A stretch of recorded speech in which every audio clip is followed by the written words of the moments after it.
Welcome to another edition of HBCU Live. We have a full cast of characters tonight. I'm Kendrick Marshall. That's Ken Rashad, Chris Stevens, Jared Hoffman, and our newest contributor. You may know him from Twitter Spaces and social media. I got Herbert. How's it going, everybody? Glad to be here, man. Glad to be here.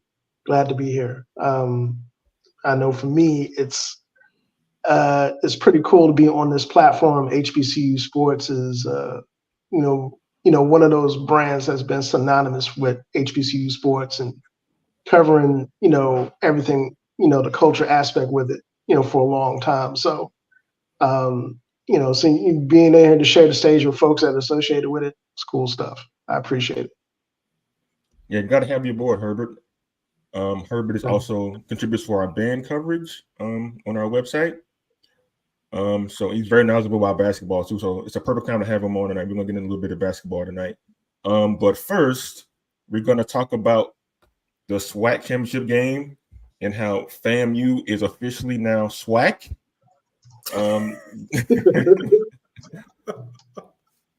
They beat Prairie View in the championship game on a very rainy, poor weather game down in Tallahassee. Ken Rashad, who was there, covered it. He experienced everything.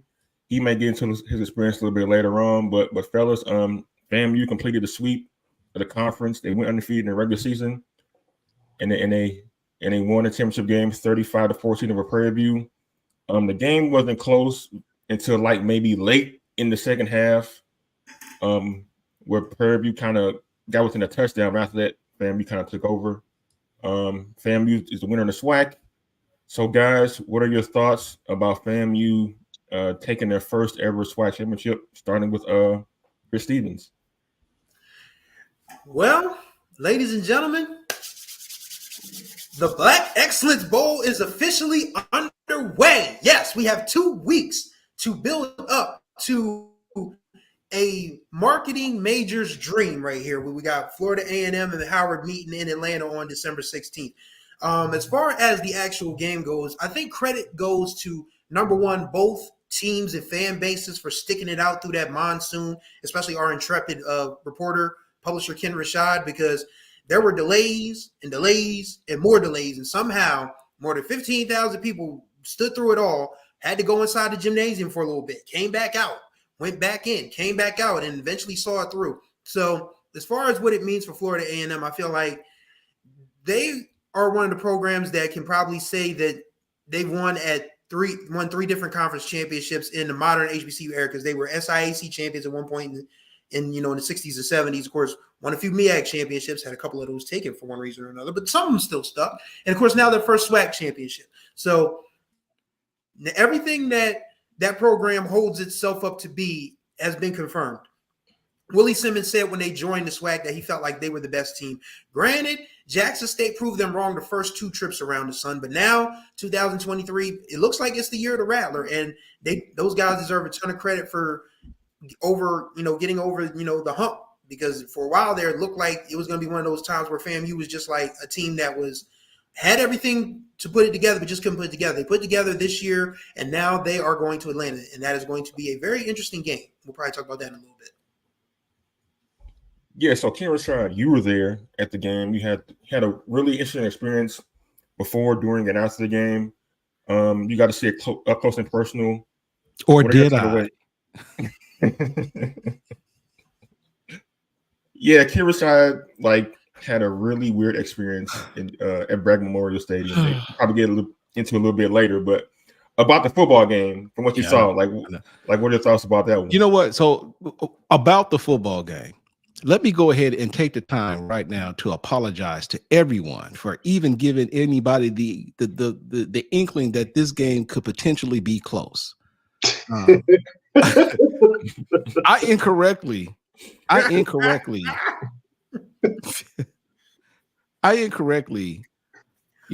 in my own way, because I think, at least in my own mind, that I'm very brilliant. And some way came up with this conclusion that with the torrential downpour that we were experiencing at the time that we were doing that show, I'm thinking, you know what? this just might be the great equalizer that could potentially put Prairie View in a position to where, may not necessarily be a blowout, but who knows? That ball's going to be wet, field's going to be slippery, conditions are going to be crazy, and who knows?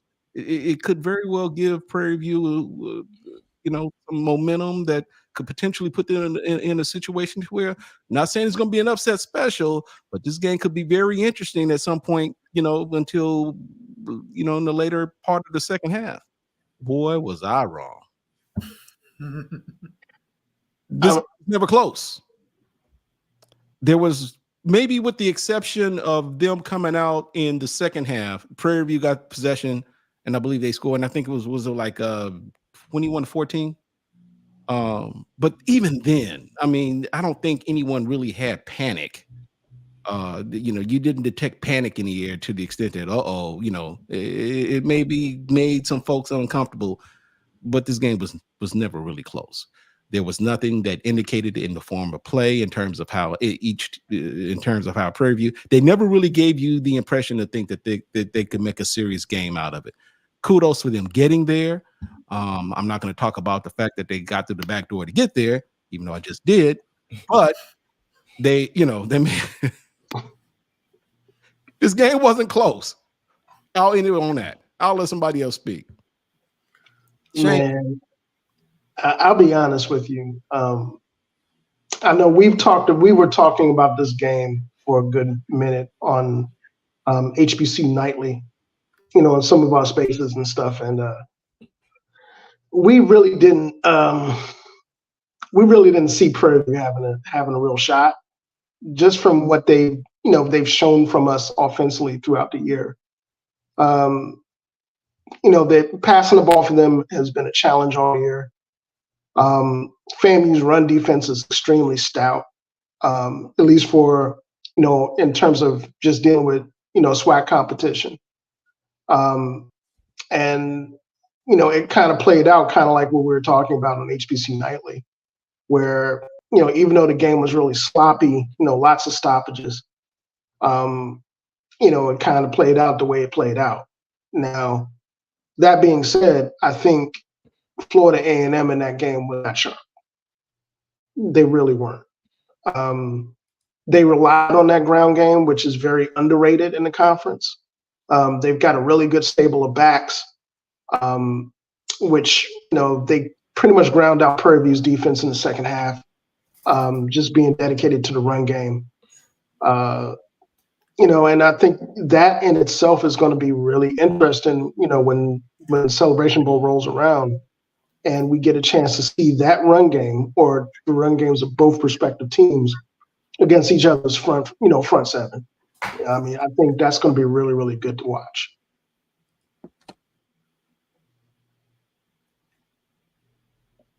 Yeah, so Jared Hoffman, after missing 2 weeks of the show, I know you got to consume a lot of football in those 2 weeks. I'm hoping that you saw the SWAC Championship game. So what are your thoughts on FAMU sort of kind of domination of this one? Well, I think they set the tone from the first possession. On the first possession of the game, Prairie View's first offensive possession, they were starting to move the ball downfield, and they were starting to gain some traction. They were gaining momentum, and that dark cloud defense showed why they are who they are, and they got an interception, and they created a short field for that offense, and the offense took advantage. They didn't give the offense a chance to have a slow start. They immediately jumped out on Prairie View, got a stop, and FAMU's offense rode that momentum, got up to a 20-0 lead, got a little complacent like they have all season.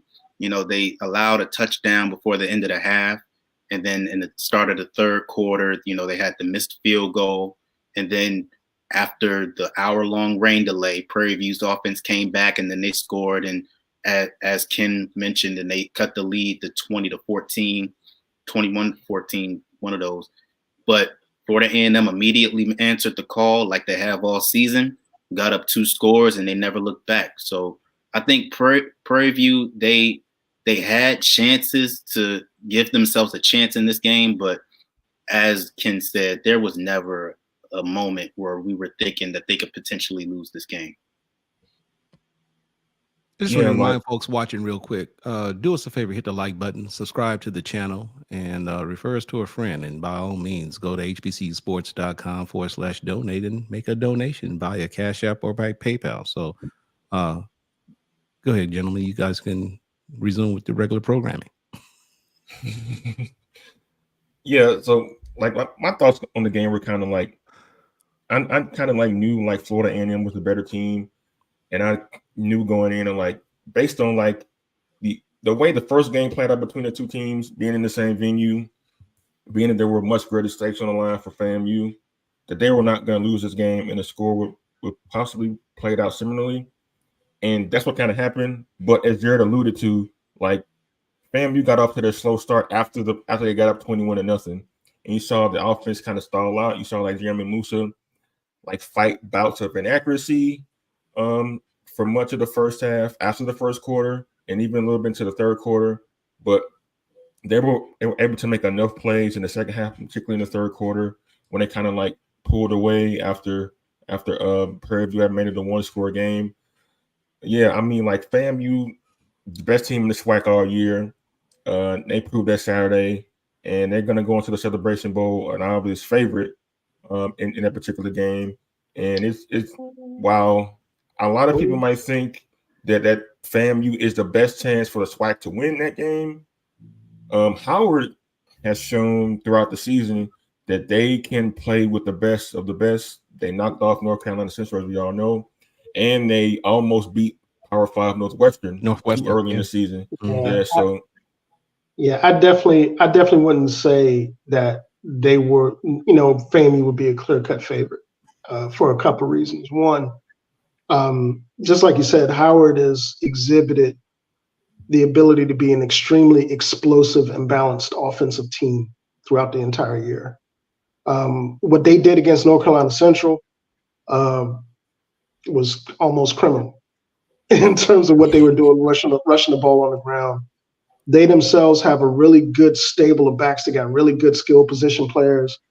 And when they can be balanced and they can run the ball effectively, they've got guys on the perimeter, on the receiving core, and they got a quarterback that can make throws. Now, the problem that Howard has run into often is when they have really relied on Quentin Williams' arm and they become one-dimensional.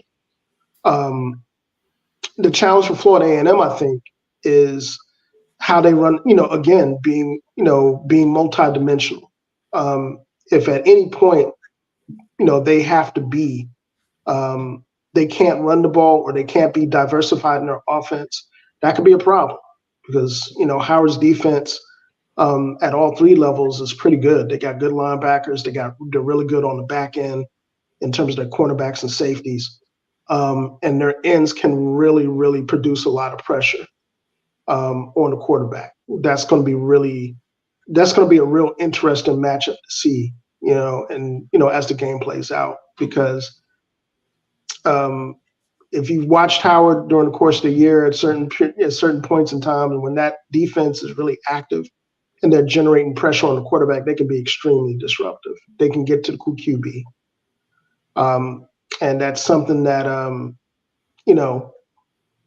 FAMU has kind of showed a propensity to give up at times, even, in the SWAC. I know when we played them at Alabama State, that defense was generating a lot of pressure for them. So, and it's been like that for the last 2 years. So it's something that that we want to keep an eye on going into the game. That's going to be a real key. Yeah, like I had wrote earlier today a mini like way too early preview of the game, and one of the things I mentioned in the preview was like if Howard can play like they did against North Carolina Central, where they hit on a lot of big plays, where they made life difficult for Davis Richard, and the most important thing about it was Richard only had like 75 yards passing in that game, and also they held their running backs to just 30 total yards. Talking about Latrell Collier, who's one of the best running backs in the MEAC, they held him to 27 yards rushing. And Florida A&M doesn't have a particularly strong running game to begin with anyway.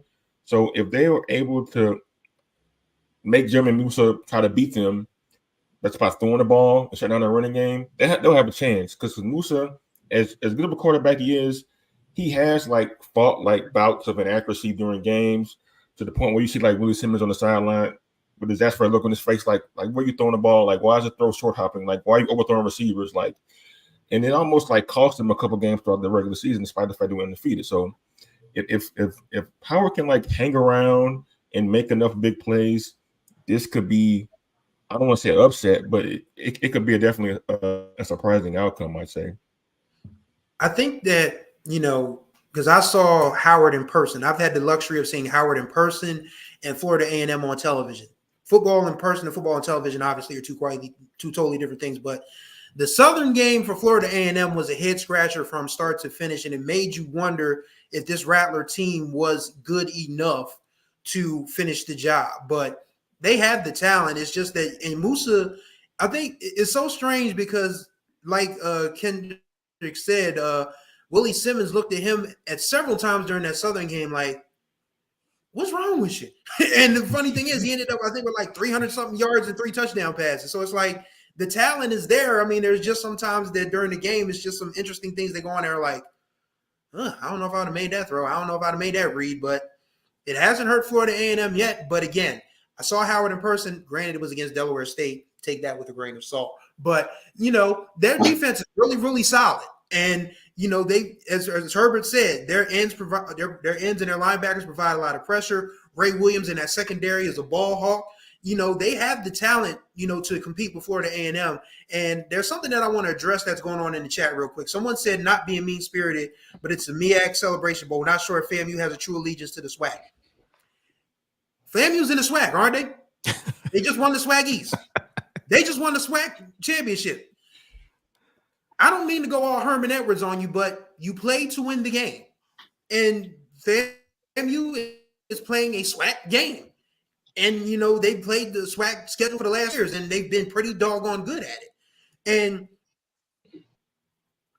people can and I don't get that argument because everybody that Florida A&M has played in this conference, they have a history with. Alabama State, Alabama A&M, Grambling, Southern, Texas A&M, Prairie View. Like, these were teams that played each other back when, the bus drivers used to have to use the green book to be able to get them from point A to point B safely. So I don't understand why someone would sit here and say that Florida A&M isn't a SWAC school. Florida A&M is Martin Luther King, is, Ralph David Abernathy, all them folks down there, John Lewis, God rest all their souls. I mean, Florida A&M is just as much as part of the South as any other institution. So, yeah, from a regional standpoint, they're more of a SWAC school than they were ever a MEAC school. I think people, I think people don't. I think people are kind of getting caught up with the fact that Florida A&M was really successful in the MEAC when they were in the conference. The way I see it, you play in a SWAC schedule, you travel in the SWAC schools, you SWAC. There's not really any other way to delineate that.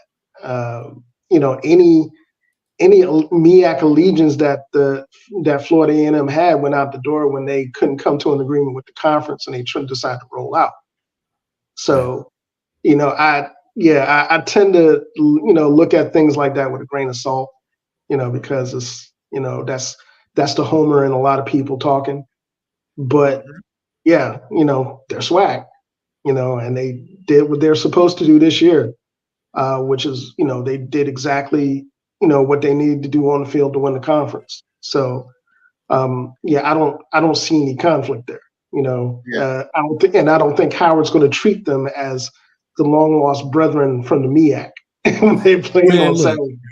So FAMU is so SWAC right now that they've even accepted the fact that they're the official vegetable of the Southwestern Athletic Conference. There is a meme going around right now. Man, look, even the Marching 100 is starting to sound SWAC. I'll just put it that way. So I'm just saying, I don't know what I'm taking credit for the peas and carrots reference because I specifically recall, when was this? FAMU joined us 2 years ago when they joined, 2-3 years ago when they joined, and I made a post on my Facebook on my Facebook page. I said, breaking news, peas and carrots are coming to the SWAC. And now all of a sudden there's a can talking about providing nutrients for the SWAC or whatever the case may be. Look, I came up with that. Whoever took it and ran with it, so be it. But I'm just saying it originated with me. But you FAMU folks, I'm glad you guys have accepted your role. You will forever now be known as peas and carrots, or the official vegetables of the SWAC. You know, when you guys play Mississippi Valley, that will be forever known as the game between Halloween and Christmas. I mean, it's just you know, I'm gonna tell folks whenever you guys play. I said, I've said this before. Do not adjust your sets. You will be watching a game between Florida A&M and Mississippi Valley. There's nothing wrong with your sets. That's just ugly. You know, green and orange, green and red on a green football field. I'm just saying, man. So, you know, I like to call that the Halloween versus Christmas matchup, whether it be football, basketball, baseball, whatever the case may be. Fam, you welcome to the SWAC. It's nothing but love here. I would just like to send a PSA to Florida A&M and Mississippi Valley State. Please don't wear your green uniforms when y'all play each other next year, because I will not be able to stop laughing at peas and carrots or peas and carrots, baby. Christmas versus Halloween when I see them play. But Christmas versus Halloween. I just want to say something about the Florida A&M not being a true SWAC school. First of all, they've been in the SIAC longer than they were in the MEAC or the SWAC. Wow. So great point. So did you ever hear when they were in the MEAC, oh, they not really a MEAC school, they a SIAC school? No, that's a stupid point. That's a stupid point, people. They in the SWAC, they won the SWAC. If you mad that your team ain't win the SWAC, tell your team to get their weight up. Yeah, pretty much. And I'll be honest with you, man. I think, you know, Bethune-Cookman and Florida A&M coming to the conference, just from a pedigree standpoint, was really, really good. You know, because it's, you know, sometimes you need external pressure from teams coming into a conference to really make, you know, those rivalries and those, you know, those season to season types of matchups really pop, you know, because, you know, I can't think of a time when, you know, we've been more excited in the conference to see a Southern University versus a Florida A&M or FAMU versus Bethune-Cookman be, you know, that classic be a part of the SWAC season. You know, as someone mentioned earlier, Alabama State and Florida A&M, that's turned into a ridiculous football rivalry on the field the last couple of matchups that we've had. You know, it's been nip and tuck. You know, the first time we met them, they pulled one out by the skin of their teeth, you know, Montgomery. And, you know, they kind of escaped the same way, you know, in Florida A&M this year, you know, come down to a pick six, you know, in the last drive of the game. So, you know, those things to me are really, really good. You know, it was a really good move to, you know, that SWAC made to bring them into the conference. You know, so as far as I'm concerned, you know, you know, the MEAC's loss is our game. Yeah. Kim Shot, I will say that some people may say Grambling is the official condiment of the SWAC. When y'all roll out there the red and yellow, you know, like mustard and ketchup, they go together. That's Grambling State right there. No, you didn't. Yes, I nasty did. work right there, man. Nasty work. I'm just saying, man. No, I saw your paycheck. And I mean, like, it's obvious, Ken. Like, everybody talks about this. When y'all roll out there with them bright red uniforms, with them yellow pants, y'all look like a hamburger, man. We're gonna have a conversation after the show's over. You know that, right?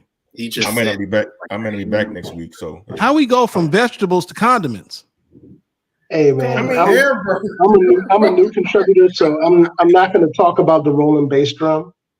So because you know I would like to be here for some period of time. But you brought it up. I mean, it adds. Hey, man, there's a this is nostalgia. about FAMU I'll leave that. winning the SWAC. Grambling ain't got nothing to do with this. Well, Stop. I mean, you're right. Kendrick.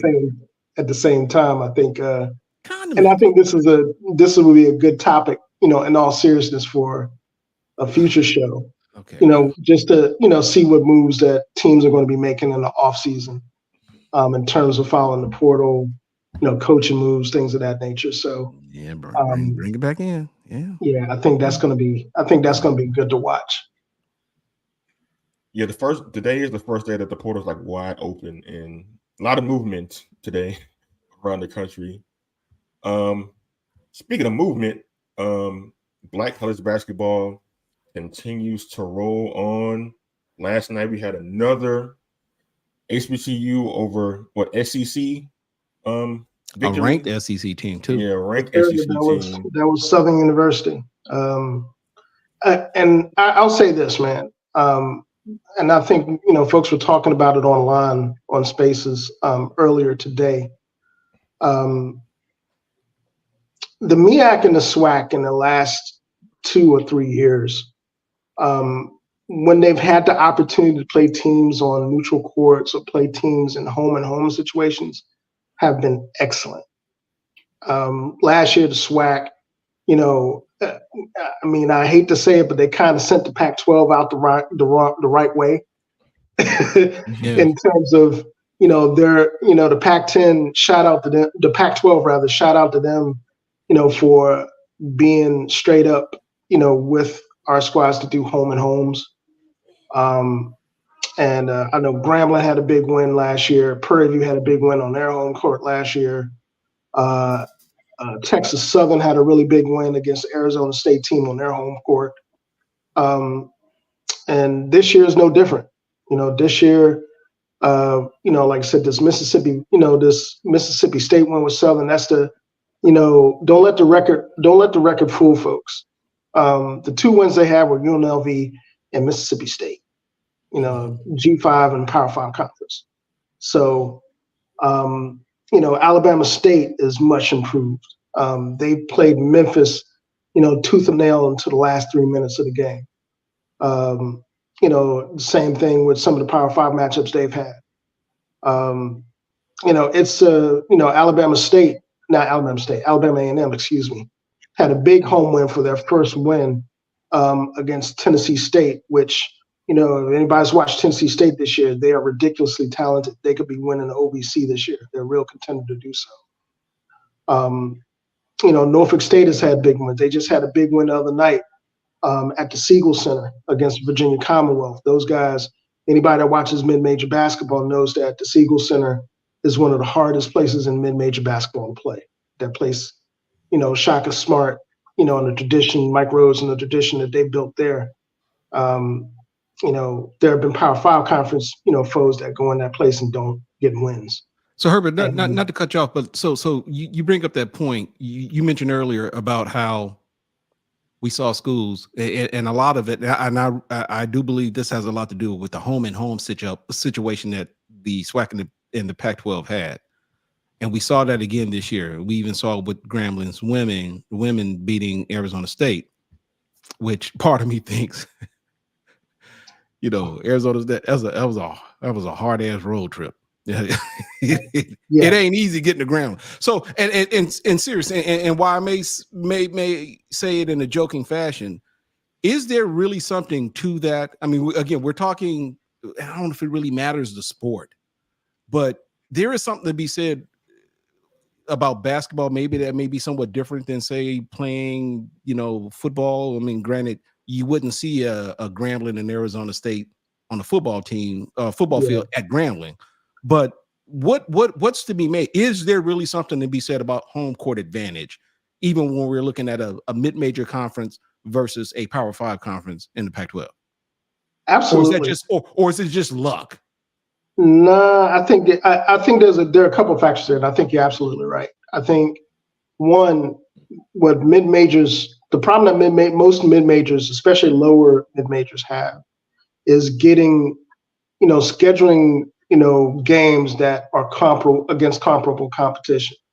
A lot of times, those lower mid majors have to take paid games or have their schedules just be inordinately, top loaded with, tournaments and away games at Power 5 or G5 opponents that may not necessarily match up well. There's a reason why the SWAC and the MEAC and some of the other lower mid-major conferences have such a low net or low ranking as the season goes. And some of that is inflated because of how people have to schedule. When we do get those opportunities, and that's one of the things where I was talking about earlier today on Spaces, how you schedule makes a big difference for mid-majors, particularly if you're able to schedule, for example, regionally against other mid-majors or against, you might get the occasional Power 5 or G5 in a general region that you're able to schedule if you want to do a game where there may be finances involved. But the more you're able to schedule to get those games, the easier it is to be able to have your schedule work for you, so to speak, meaning that you'll be able to get really meaningful games and build a respectable win-loss record, as opposed to, just kind of taking it on the chin. Whenever you go to a Duke or a Kansas or a Michigan or a real, program where you have, a lot of those matchup disparities. So, right. And again, getting home and homes is big. I know the SWAC got in the Pac, the SWAC got it with the Pac-12 challenge. Howard University, has had Notre Dame and Cincinnati in back-to-back years on their home court. And, Notre Dame, that relationship, between Coach Blakeney and Mike Bray goes back to DeMatha High School. Both of those guys are DeMatha High School grads. They came, in under Morgan Wooten. And, they're, both of them are also Duke, Duke products as well. So that relationship, for that matchup paid dividends for doing a home and home. Since he was out of the blue, since he was Kenny Blakeney calling up Wes Miller and saying, hey, you want to do a home and home? And Wes Miller is like, yeah, absolutely. That is very rare. And that has a lot to do with the reputation that Coach Blakeney has and what he's building there at Howard. Those things are very, very important, particularly for our conferences as mid-majors, because, when we talk about the net rankings of conferences and getting those opportunities for really marquee wins and marquee opportunities to showcase the basketball product, those wins matter. Those eyeballs matter.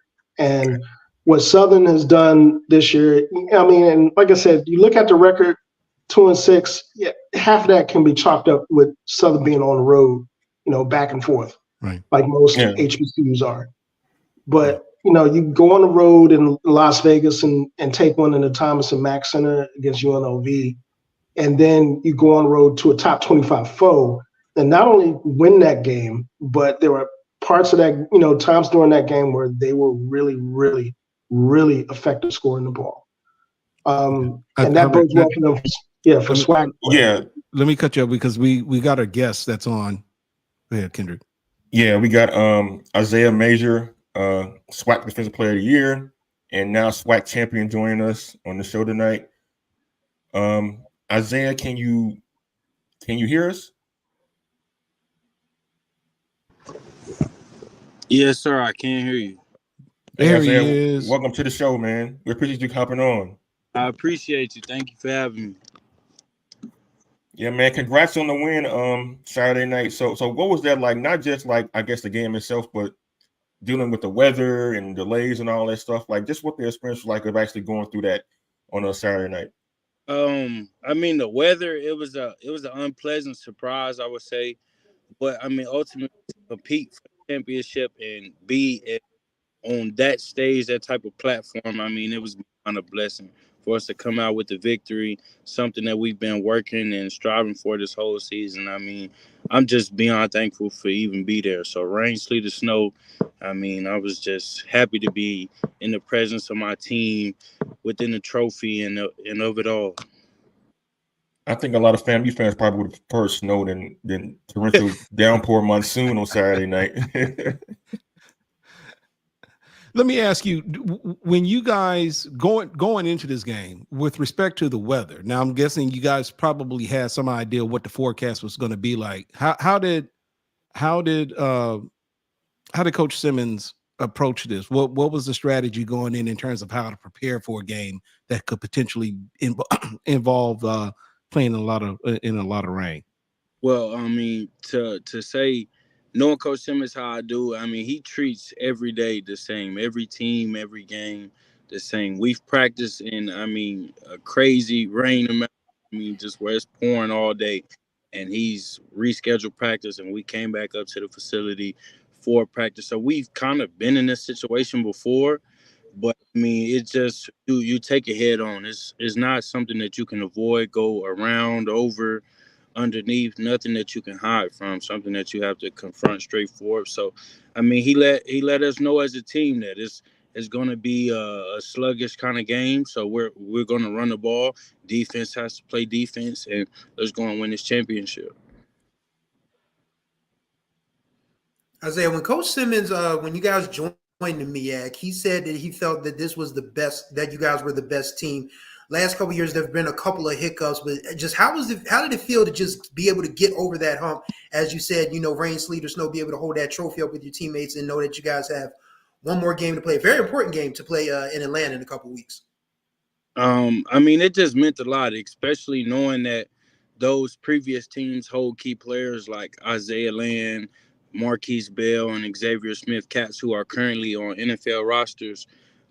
So for us to be able to do something that those teams with those type of players held, I mean, is definitely some type of accomplishment, something that you want to hold high to yourself, some type of esteem. I mean, it's definitely something that we want to keep going, and just looking forward to this week. We respect our opponent and everything that comes with it, but we coming out to play football and win a championship. Yeah, Isaiah, talking about this.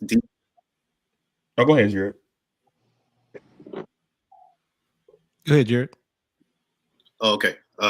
This defense, you guys have made plays all year. You guys call yourself the Dark Cloud defense, and you guys were very huge in the SWAC Championship game, forcing 3 turnovers. And what I thought was the biggest one was the first one, when you guys halted their extended drive on that first possession. Talk about the confidence that gave you guys for the rest of the game, and how it helped you guys coast to victory.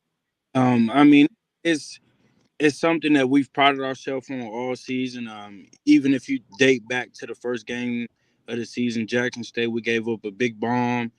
Kendall Bowler got a tackle down to the ground, and we ended up getting off the field, stopping the field goal. So, I mean, it's something we prided ourselves on all season. Bend but don't break. Somebody may make an explosive play. It is what it is, but as long as we stick together, communicate, and play ball, I mean, our defense is capable of anything and can compete with anybody on any level. Yeah, so Isaiah, you were named SWAC Defensive Player of the Year this year, following in the footsteps of a couple of other guys you mentioned before who are in the NFL from FAMU. What was that like to be a leader of that defense and win that award and continue that mantle of having like great defensive players from Florida A&M? I mean, it definitely key to my heart. To see cats like Isaiah Land and Marquise Bell, like their pictures on the wall, drew on the wall, just being as FAMU great, something that I aspire to do. But it's definitely humbling, and I really appreciate it. Just even being mentioned in the same category and to giving this award. I mean, to come around, it's definitely a blessing. Cool. So now you turn attention to the Celebration Bowl. It's the first time FAMU has ever been in a Celebration Bowl. Like, how exciting is that to not only like win the SWAC, but knowing like you're going to play for a national championship in a couple of weeks? I mean, it's what we worked for all year. We knew that coming into every game that they would kind of have us favored, with Coach Simmons telling the entire world that we were the best team he's ever coached. So going into every game, we knew we would be favorites. We knew what we had to do, and we knew that this time would come. So for us to be able to claim everything that we feel like we deserve, I mean, to be in front of you is definitely a blessing as well, as I would say. So, I mean, we're definitely looking forward to coming out and competing for a championship.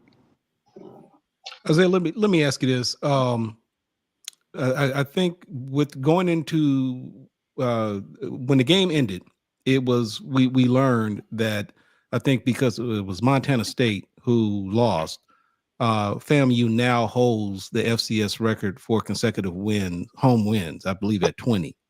Tell me, what is it about playing at Bragg Memorial Stadium that you think is so difficult for opponents when they play in that stadium? What is it about that environment that you think is so intimidating for the opposing teams that you play against?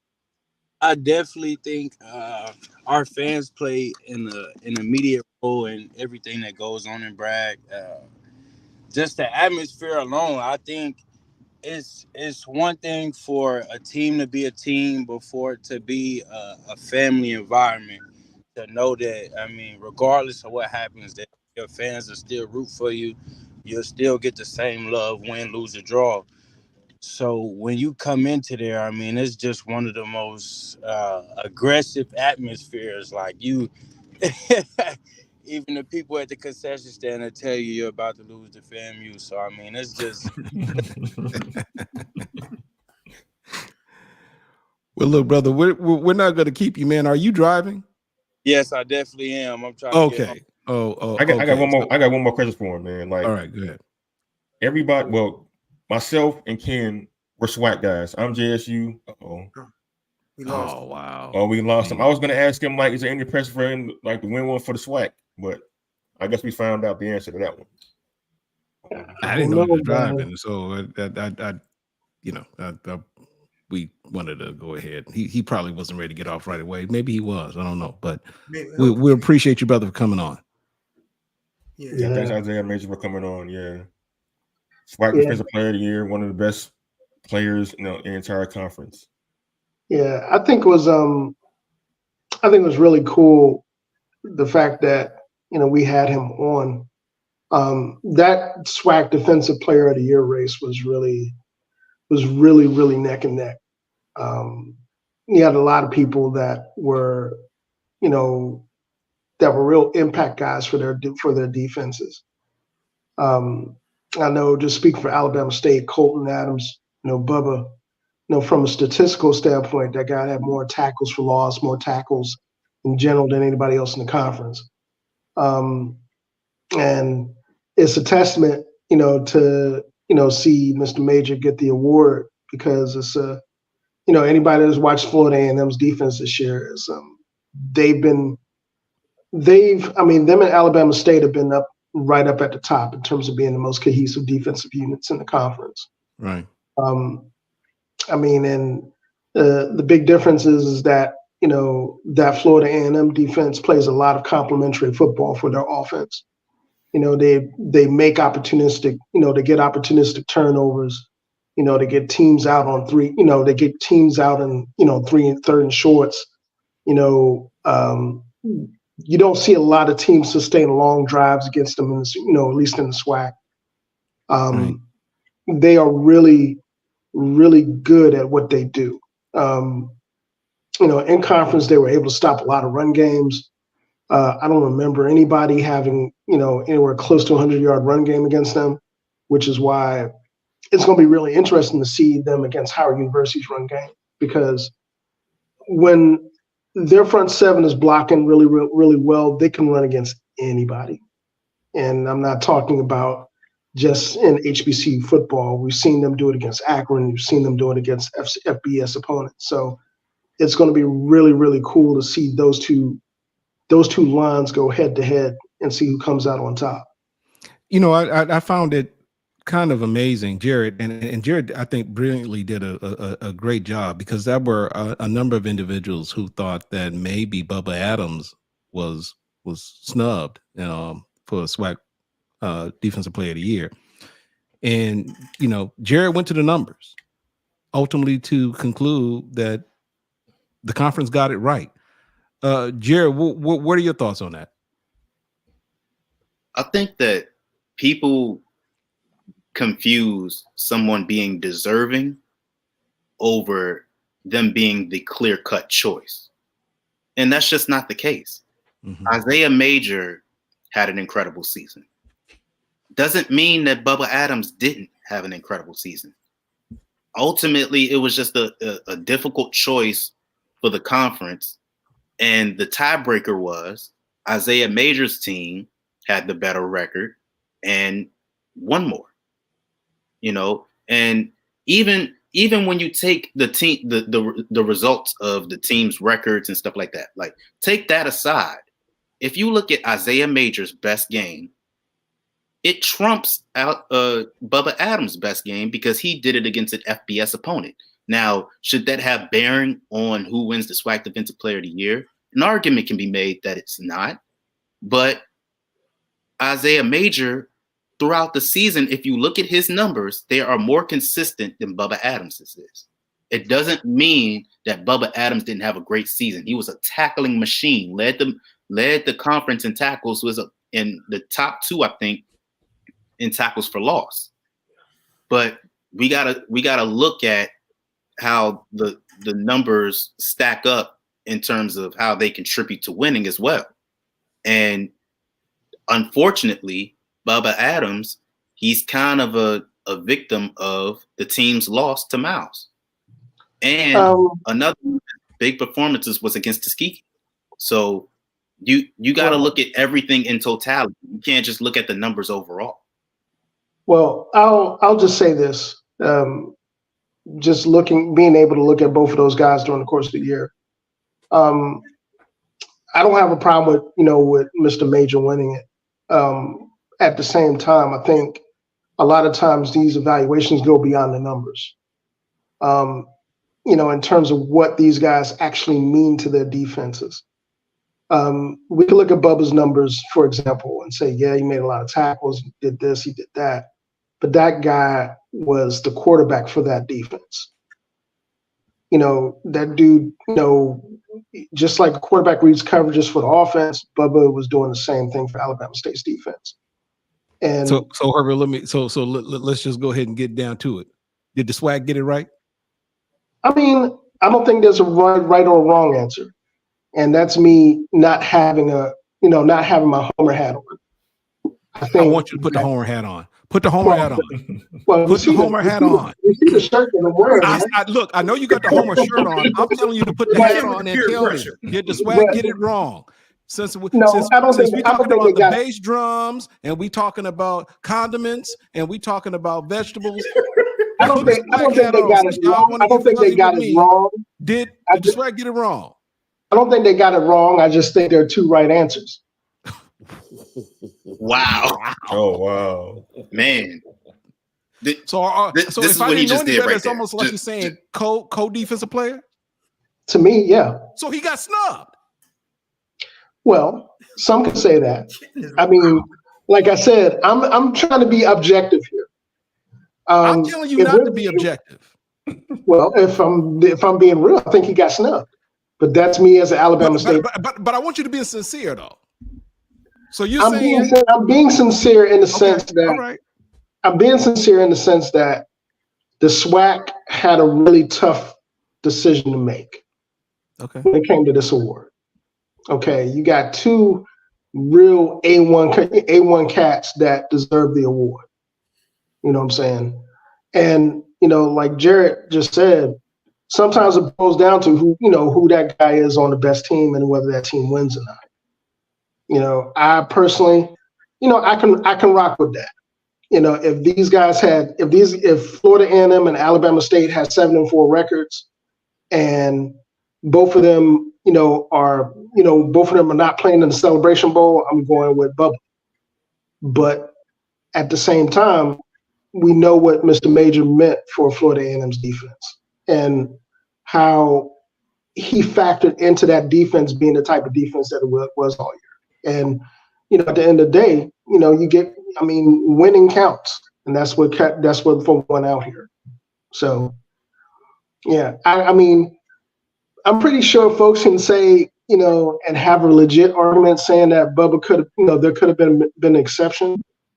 Me personally, I would have been solid with the co-defensive players of the year, because I think that's how much of an impact both of those guys had. But I'm not going to hate on the SWAC office making the decision for a major. Because I wonder how much America, Herbert is telling you all that Bubba got snubbed. No, Ken, you're saying that. No, man. Like I said, I think it's a cool dilemma to have for the conference, just as long as the conference does their due diligence in terms of giving the award. Yep, see, there you go.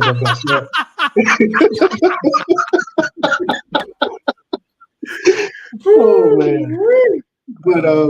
But yeah, man. But Herbert, let me ask you this. Like, Herbert, like, did you think that like maybe Isaiah Major won this award because FAMU has now established a reputation of producing great defensive players like Isaiah Land and Marquise Bell, and so he's the next guy in line, and so therefore like he was going to be the favorite no matter what because of that?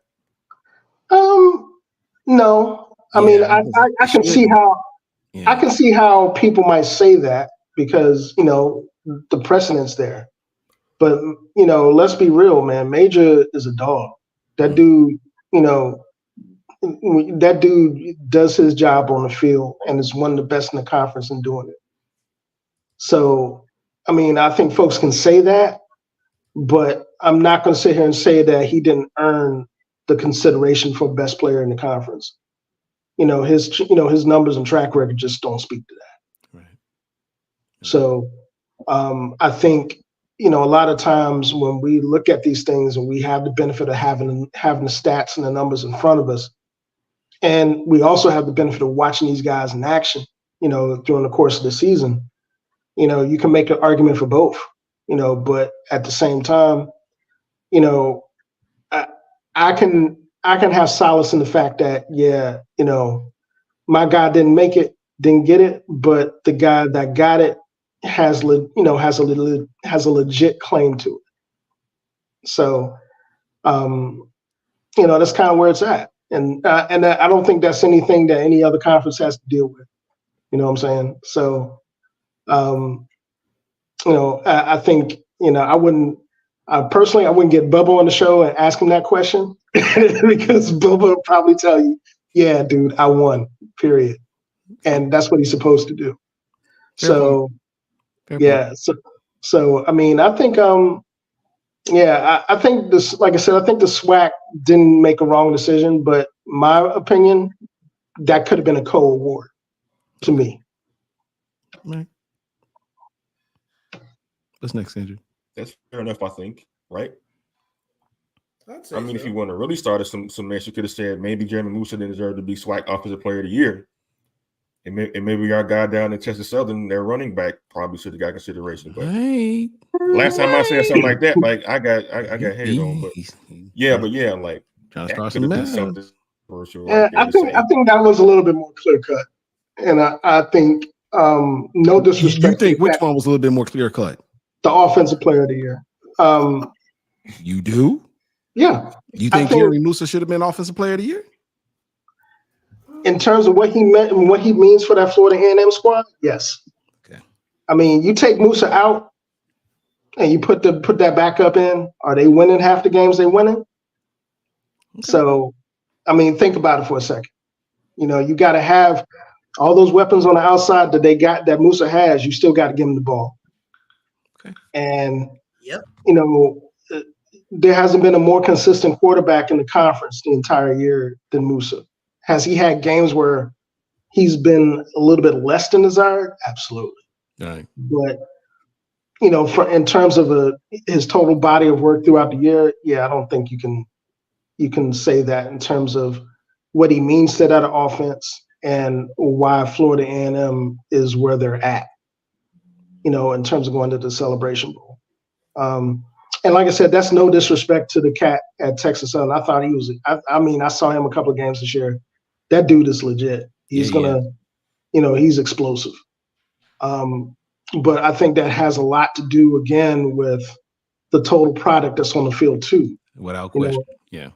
So, I think that offensive player of the year was a little bit more clear cut than the defensive one. Yeah. I just want to say this on behalf of Ladarius Owens real quick.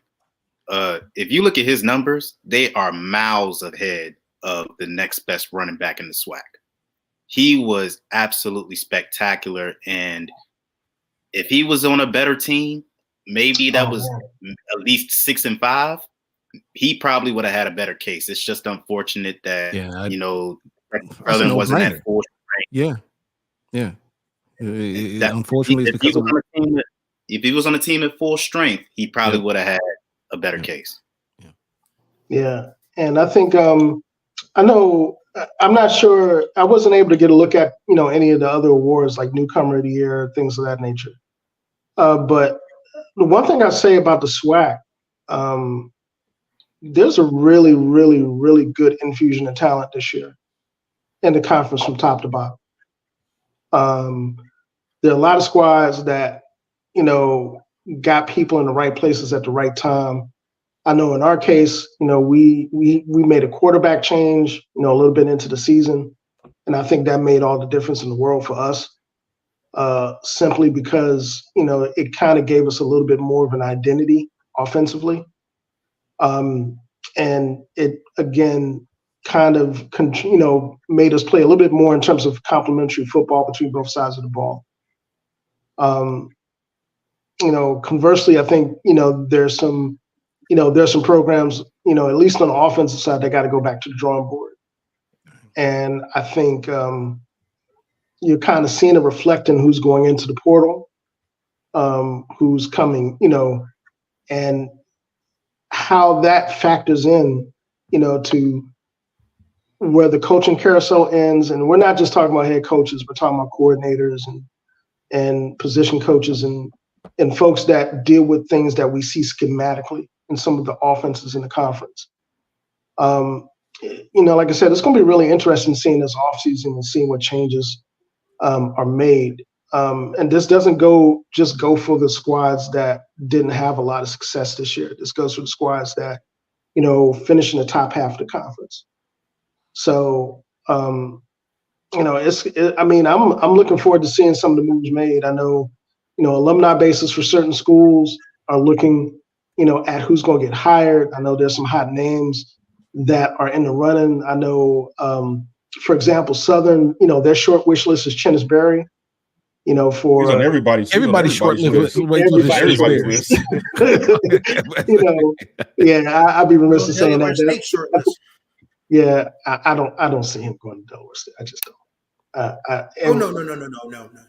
No. No shade to Delaware State, man. But I'm gonna do one of my famous disclaimers that I do on HBCU Nightly. The thoughts and words of Herbert Stewart are not necessarily the thoughts and words of HBCU Sports, the contributors, or Ken Rashad thereof. So that way, that's clear. This is what I'm about to say. Delaware State has to be serious about football.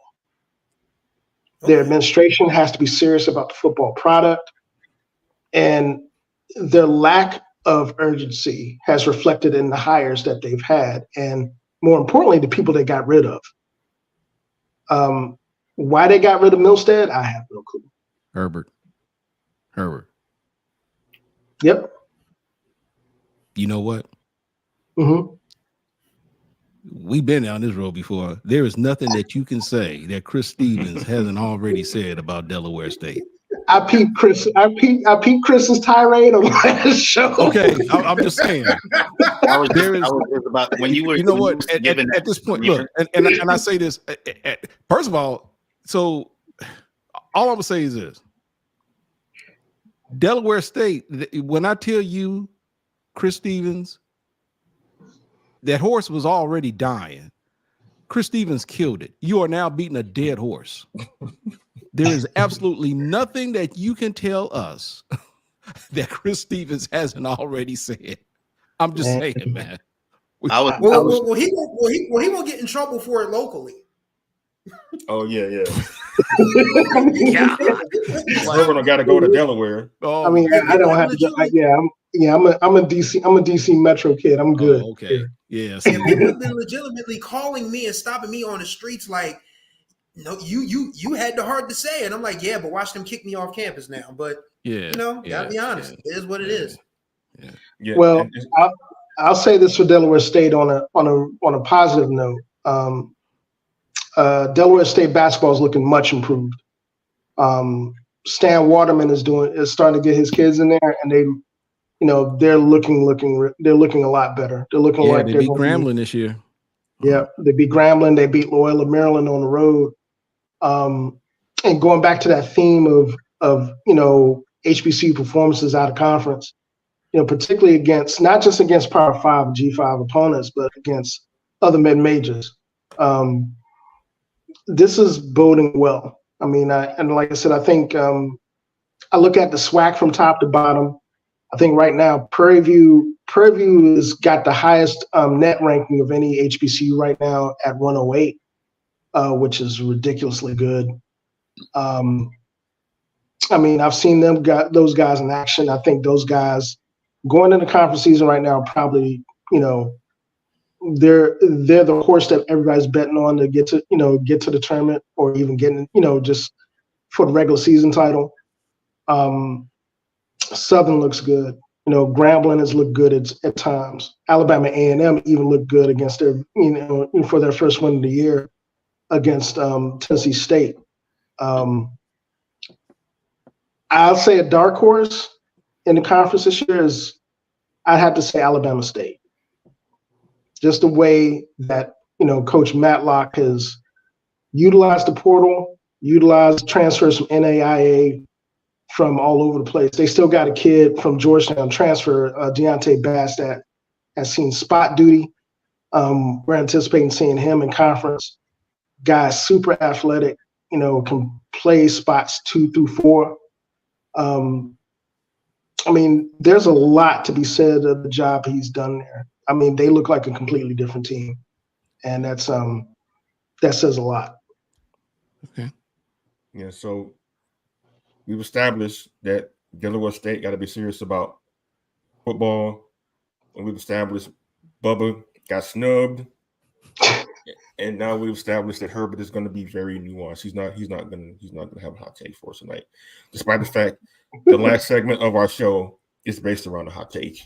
And we're going to move into our closing arguments, wrap this up, where we normally give our takes about issues involving light color sports. And tonight, we're going to do something a little bit different. We're going to talk about things outside of sports for some of us that kind of maybe irk us or we have an observation about. So I want to start with Kim Rashad first because he had a very interesting experience at Bragg Memorial Stadium that I'm hoping that he will share with the audience tonight. Okay, so let's go. Here's what I'm gonna probably do. Okay, we don't have enough time for me to discuss my trip to Tallahassee. It was an interesting trip. But I'm gonna say this. And I thought about this. I'm actually gonna end this on a very positive note, and I mean this wholeheartedly. For all that I have, you guys know I love to play around, man. I'll joke about opposing schools and so forth. We know about my allegiance to Grambling and all of that. But I will say this. For as long as I've been covering the HBCU space, surprisingly, and I even admit somewhat embarrassingly, I had never been to FAMU's campus, never been to Florida A&M. All right. And this past weekend was my first time taking a trip to Tallahassee. Now, first and foremost, let's just get this straight. You guys, flying into Tallahassee is expensive. That's first and foremost. I was fortunate enough to get a direct flight from Dallas to Tallahassee. I ran into a couple of other colleagues, Dr. Gaville. They came from Houston, and they had to fly in someplace else and then drove 2 hours to get to Tallahassee. So it's not an easy place to get into. What is that? Who did that? Who did that? Okay. All right. Wow. Anyway, so but that's first and foremost. Then I noticed the airport at Tallahassee. All of the signs are in garnet. All of the signs in the airport. Gate this, gate this. I'm like, okay, so this is obviously a Florida State town. Okay, I get all that. But that's beside the point. And like I said, I'm going to get into all of my adventures of Tallahassee, Florida. But I want to end on this note because I'm going to give you guys an opportunity to, and I say this, man, wholeheartedly. To you folks to you snakes at FAMU, and I say snakes affectionately, do know that I see why you guys proudly discuss about how you brag differently. All right. I don't impress easily. And I say this because you guys got a good thing going on there, man. You do. You snakes should be proud for what you currently have facilities wise, the way you guys brand that damn campus. You guys keep it simple. You guys don't make it complex. And I will just simply say that I'm sure that this is, it takes time to get to that point. And while there's no such thing as a perfect campus, there's no such thing as a perfect university, I will say this, you snakes, I'm not going to say you have set the standard, but I will say that FAMU and FAMU athletics, by all means, have established a standard that I think a lot of other HBCU athletics can mirror and will be all the better for it. So congratulations on what you have there. I know it may be commonplace to you, but like I said, I was quite amazed and surprised by what I've seen. And I know I'm not the only one who said this, and I'm not going to call her name, but I was at the airport and I met with a very high-ranking official, an administrator at PV, who not only was making the trip to Tallahassee, obviously to support Prairie View, but she was also there on a business trip to meet with her counterpart at FAMU to discuss about how they go about doing certain things with the intent on taking some of those ideas that she learned at FAMU to apply them at Prairie View. So if you think it's just me just saying this, do know that I am not the only one who thinks this. So for you folks there at FAMU, thumbs up. I am. Your game day operations are phenomenal. The announcer was exceptional. Your crowd participation is all that it should be. And and I'll just end it at that. Phenomenal job. You guys should be proud. Congratulations on winning the SWAC. Congratulations on representing the SWAC. But man, just FAMU, thumbs up. Wow. Team Rashad complimenting another school. Never saw I see today that happened. I know Jared Hoffman always has things to say. He's been off for 2 weeks. I know his hot takes are always really good and really poignant. So Jared, what you got this week, man? Well, the transfer portal was a hot topic, so why not talk about it? I think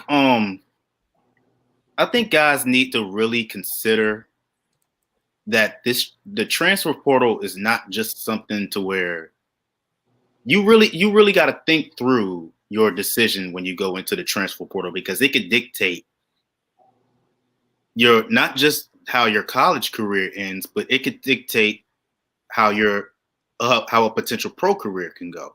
Like, for example, in Alabama State transfer running back Ja'Cory Merritt, he transferred to New Mexico. And he actually was all conference honorable mention.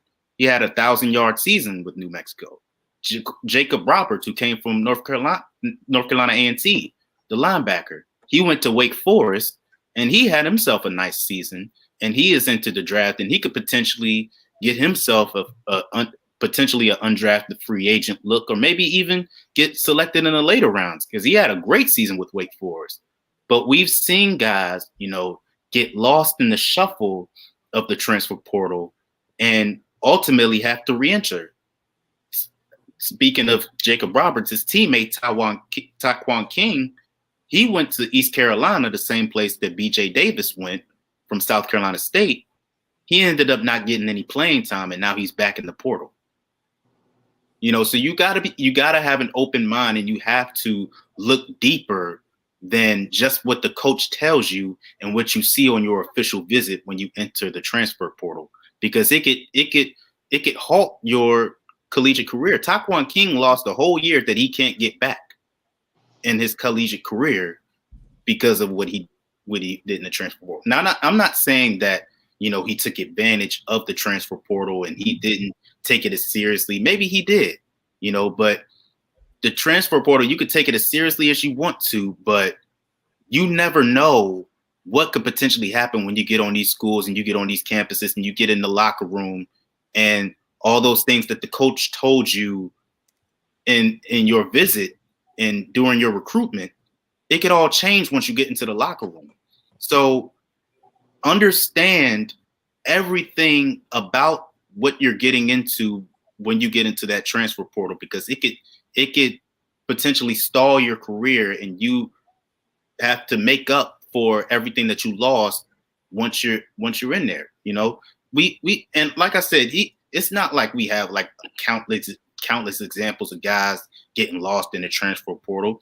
There are a few examples, but we've had some success stories. In Division II, Virginia Union wide receiver John Giles, he transferred to West Florida, had an incredible season for West Florida. Potentially put some eyes on him that he maybe didn't have at a run-heavy Virginia Union offense. We've had names escape me right now, but we've had about the biggest example, Shedeur Sanders. Even though Colorado's season didn't end the way it wanted to, Shedeur Sanders' draft stock went exponentially higher, almost saddeningly higher than it would have if he had stayed at Jackson State.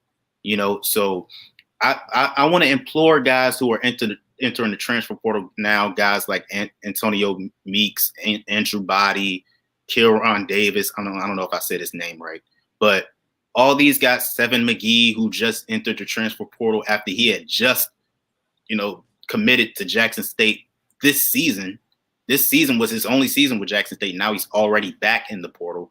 I want to implore those guys to please understand the risks that you could potentially face going into the transfer portal, because you do not deserve to have your career halted or the course of your career changed as a result of any decision that you make in the transfer portal. Well, Jared Hoffman bringing it, man. I'm gonna go next because I've been thinking about this one for like the past week. It involves actually Grambling State and Penn School. As we all know, Grambling fired Hugh Jackson a week ago around this time after 2 seasons. And so the prevailing narrative after that was you can't fire a coach after 2 years. A coach needs more than 2 years to establish a program. He needs more than 2 years to turn around a program. All you guys are living in fantasy land. If you actually believe a school is going to pay what they paid Hugh Jackson with his experience and with his pedigree to be mediocre for 2 years and hope that the third year is better. Now, someone was saying, well, Kendrick, Grambling had 5 wins this season. They had 3 last year. They were progressing. Well, as I wrote in my column last week, if you read it on our website, I mentioned that 4 of their 5 wins this season were against Texas Southern, who fired their coach, a Division II school, and Flo Memorial. It was against I'm escaping right now, but Arkansas Pine Bluff, first-year coach, and Bethune-Cookman, first-year coach. And Bethune-Cookman and Bethune-Cookman was bottom of the SWAC with a first-year head coach. Arkansas Pine Bluff, bottom of the SWAC, first-year head coach. Combined 3 wins on the season between those 2 schools on the year. And the SWAC West was not necessarily the best division this year. Prairie View won it with 6 wins. Grambling had 5 wins. And yet they got eliminated the week before the Bayou Classic, and they lost the Bayou Classic to an interim coach. So taking all into consideration, like there's nothing in Hugh Jackson's history as a head coach, we going back to NFL for this one, that would suggest if you give him a little bit more time, it'll be better. That may not be the case for like every coach, but that was the case for him. And I'm not saying like a man should use his job, but at the same time, like Hugh Jackson hadn't given anybody any evidence at all that it was going to be better if you gave him just one more year to get it right. And as I wrote in my column last week, I looked at the history of Grambling coaches by their second season after replacing somebody. Eddie Robinson retires, Doug Williams takes over. They win 7 games the second year after Doug Williams took over a 3-win team. Melvin Spears by his second year won a black.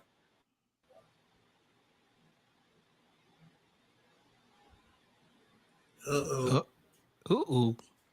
think we lost Kendrick. He's on the road. See, that's what happens when you start talking about my school. You didn't get my permission to do it.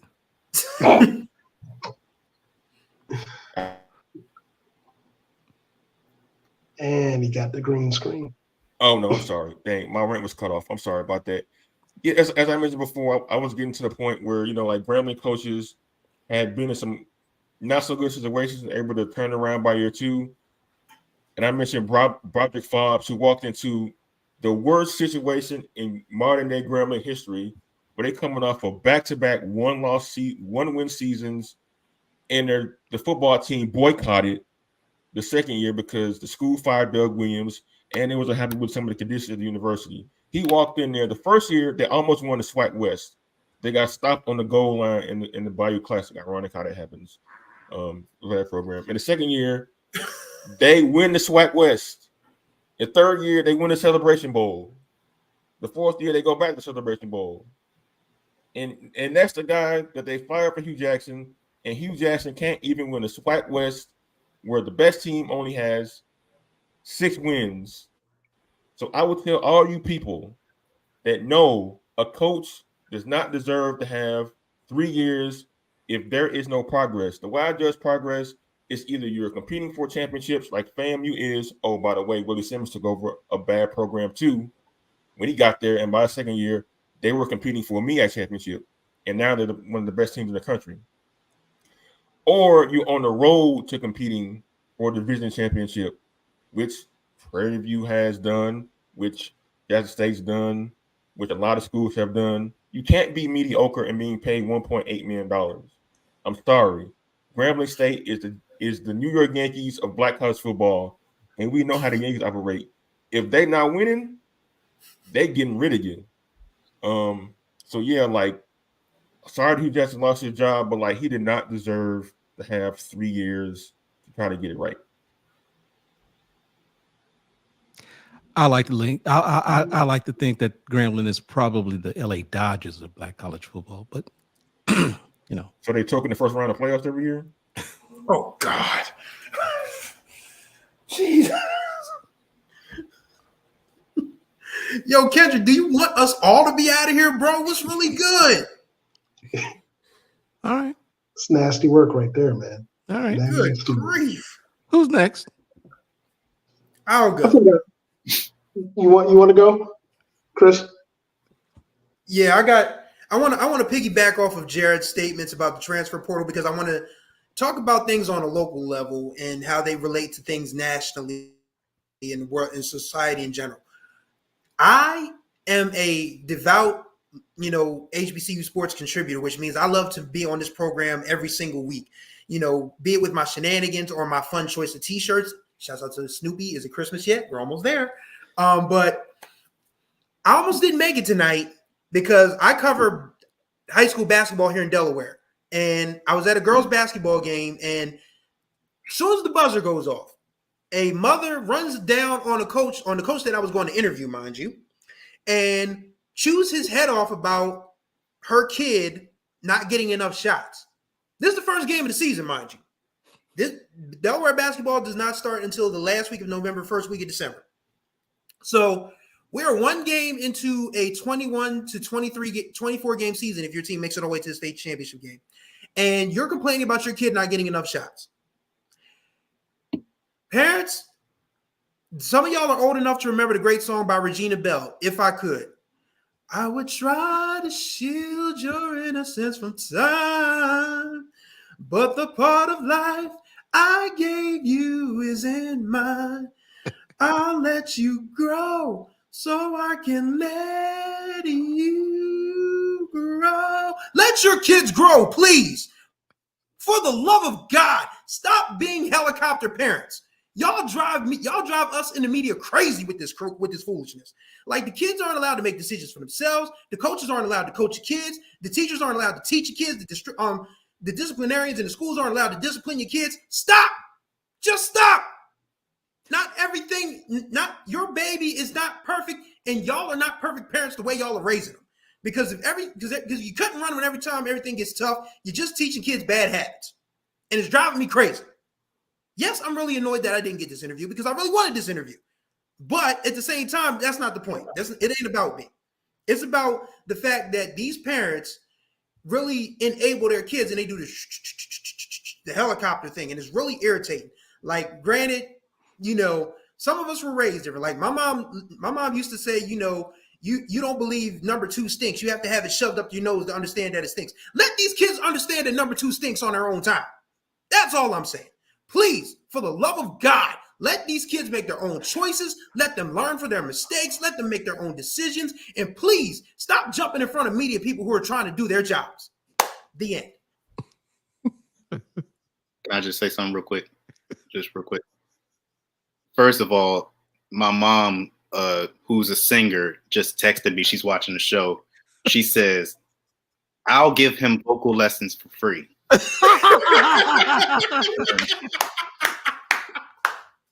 That's the first thing. And second thing, to just quickly address what Chris just said. Just to quickly address what Chris just said. There is no better way to keep your son from getting more touches than to argue with the coach about him getting touches. That's all. Yeah, I concur. I think for my let me just say this. I'm real close to, I grew up I'm a native Washingtonian. I grew up in the DC metro area, and I grew up around, one of the best basketball environments you could think of in PG County, in the district, in Baltimore, in that corridor. So my closing argument tonight is to the HBCU fans about our basketball product and support of that basketball product. And I want folks to really take what I'm about to say with a grain of objectivity.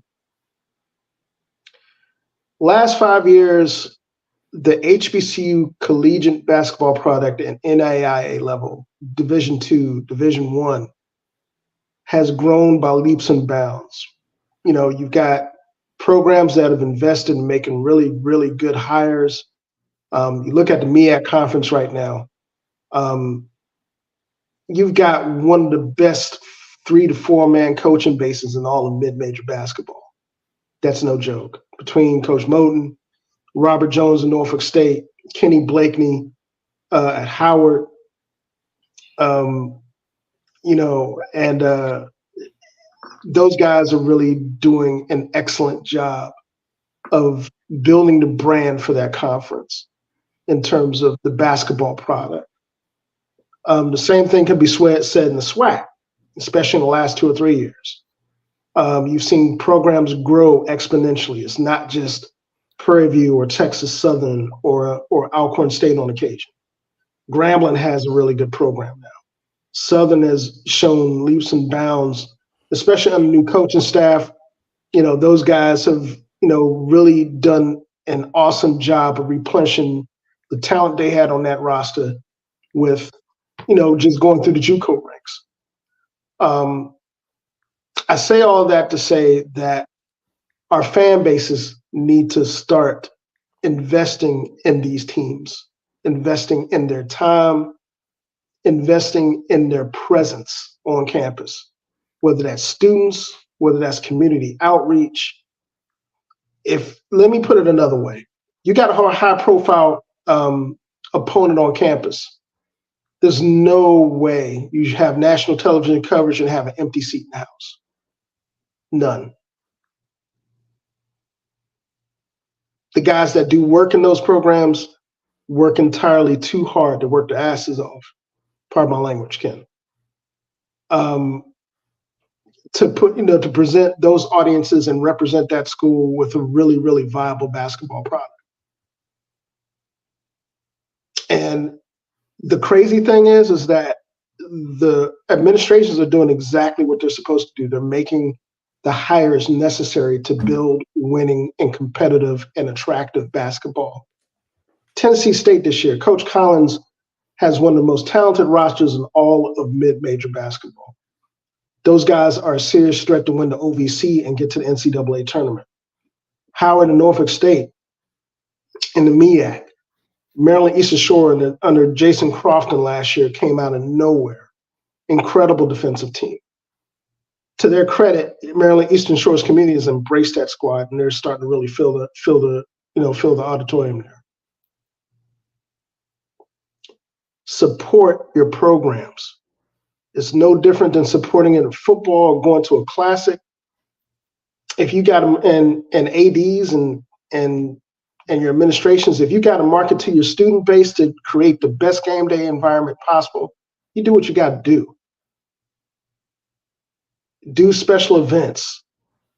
Do whatever you can to get butts in seats, whether it's students, whether it's community, whether it's people from the community in these communities. I don't want to go to an Alabama A&M game where there's empty seats. That's a rivalry game. That place should be packed out.